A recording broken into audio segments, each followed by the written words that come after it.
नमस्कार दोस्तों, इस वीडियो में जिस स्टॉक के बारे में हम बात करने वाले हैं उसका नाम है जोमेटो लिमिटेड। ये स्टॉक 182 के प्राइस पे ट्रेड कर रहा है। मार्केट में इसने 1.48% का अप मूव दिया है थर्सडे को। मार्केट कैप है इसकी 1,60,608 करोड़ की। प्रोमोटर होल्डिंग 0 है। बुक वैल्यू 22.90 है।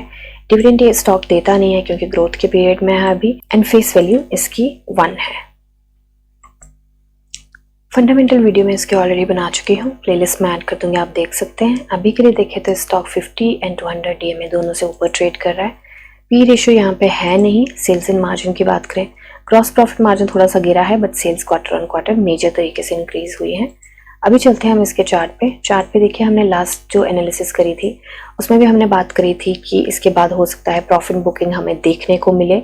एंड प्रॉफिट बुकिंग के बाद उसके बाद छोटा सा मूव मिले, बट ये रेजिस्टेंस पे आ चुका है। एंड हमने लास्ट टाइम वीडियो में बात करी थी कि ये रेजिस्टेंस ये वाली लेगा एंड हो सकता है कि कुछ दिन के लिए 2-4 दिन के लिए यहाँ पे कंसोलिडेट करे ये। तो अभी RSI की बात करें तो हमने बात करी थी कि RSI सेटल होनी चाहिए एंड 60 के आसपास आनी चाहिए। 60 के आसपास आते ही फिर से मुझे लगता है अच्छा मूव देगा, बट यहाँ से इसने दिया है अभी हमें 1.48% का मूव। वॉल्यूम की बात करें तो हमारा ट्यूसडे को वॉल्यूम था 64 मिलियन का NSE पे, फिर हुआ 50 मिलियन का NSE पे, उसके बाद जो थर्सडे को आया है 42.567 मिलियन का NSE पे।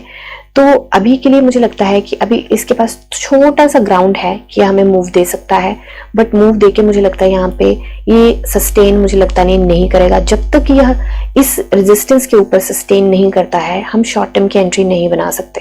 मैं यहाँ पे कभी नहीं बनाती अगर इसके ऊपर जब तक ये सस्टेन ना करेगा, ठीक है। तो शॉर्ट टर्म की एंट्री के लिए मेरा नो है यहाँ पे। एंड जब तक इसका क्वार्टर का रिजल्ट नहीं आता मुझे लगता है तब तक के लिए यहाँ पे थोड़ा सा कंसोलिडेट करेगा, थोड़ा ऊपर भी मूव देगा, फिर नीचे आएगा एंड उसके बाद हो सकता है कि हमें उसके आसपास 200 के आसपास ट्रेड करता हुआ दिखे। मुझे ये भी लग रहा है कि हो सकता है क्योंकि इसका प्राइस बैंड जो है 20% का है, बट साथ के साथ हमें ये चीज़ नहीं इग्नोर करनी है कि ऐसे हम लॉन्ग टर्म स्टेज 1 पे है। ये स्टॉक भाग भी चुका है काफ़ी अच्छा एंड मुझे लगता है कि इसका प्राइस बैंड थोड़ा सा चेंज भी हो सकता है। एंड चेंज होने के साथ साथ हो सकता है कि SM की दूसरी स्टेज पे चल जाए, तो थोड़ा सा शॉर्ट टर्म में कॉन्शियस होकर चलने की जरूरत है। क्योंकि शॉर्ट टर्म में अगर ये किसी और स्टेज पे चला गया तो एकदम से स्टॉक में वॉल्यूम ड्राई होने लगेगा एंड गिरावट आएगी, तो उस ट्रैप में हमें नहीं फंसना है। तो अभी के लिए देखे तो न्यूज़ कोई भी नहीं है सच जिसका इसके प्राइस बैंड के अप या डाउन में किसी तरीके का फर्क पड़ेगा।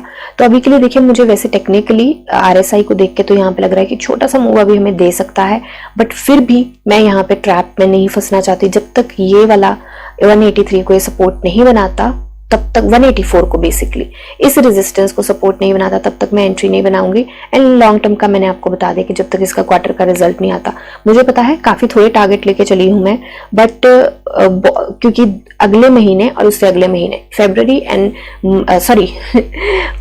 अप्रैल एंड मई में 2 महीनों में मार्केट बहुत सारे इमोशन से होकर निकलने वाली है, जो है जिसमें एग्जिट पोल्स रहेंगे, पोलिंग रहेगी, पहले पोलिंग होगी फिर एग्जिट पोल्स होंगे। तो ये सारी चीजों को ध्यान में रख के मुझे लगता है कि वॉलेटिलिटी काफी रहने वाली है।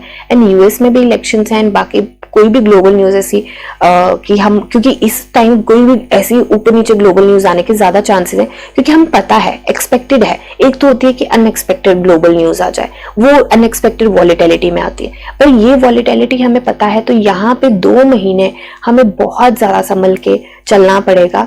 वॉलेटिलिटी बहुत मिलने वाली है, तो जो लॉन्ग वाले हैं तो मेरे को लगता है कि उनके लिए यहाँ पे काफी ज्यादा संभल के चलना पड़ेगा। जो कैश में लेते हैं इक्विटी वाले, बेसिकली हम लोगों को काफी संभल के चलना पड़ेगा। तो अभी के लिए ये मेरी एनालिसिस है। शॉर्ट टर्म की एंट्री मेरे लिए बिल्कुल नो है यहाँ पे। तो अभी ये एनालिसिस है, कोई बाय सेल होल्ड की रिकमेंडेशन नहीं है। आप अपनी एनालिसिस कीजिए, जानिए समझिए, पढ़िए और फिर इन्वेस्ट करिए।